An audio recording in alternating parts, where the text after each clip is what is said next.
ಆಡು ಮುಟ್ಟದ ಸೊಪ್ಪಿಲ್ಲ ನಿನ್ನ ಮೆಚ್ಚದವರ್ಯಾರಿಲ್ಲ.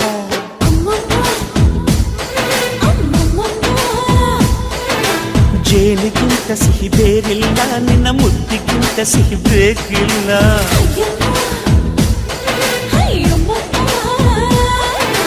ಕಣ್ಣು ಕುಕ್ಕುವ ಬೆಚ್ಚಿ ಬೀಳುವ ಅಂದವಾದ ಹೆಣ್ಣು, ರುಚಿ ರುಚಿಯ ಬಾಯಿ ಚಪ್ಪರಿಸ ಸಿಹಿಯಾದ ಹೆಣ್ಣು.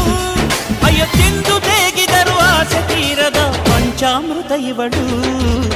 ಅಮ್ಮಮ್ಮಮ್ಮಮ್ಮ ವೈಯಾರಮ್ಮಮ್ಮಮ್ಮ ಅಮ್ಮಮ್ಮಮ್ಮಮ್ಮ ನೀ ಸಿಂಗಾರಮ್ಮ.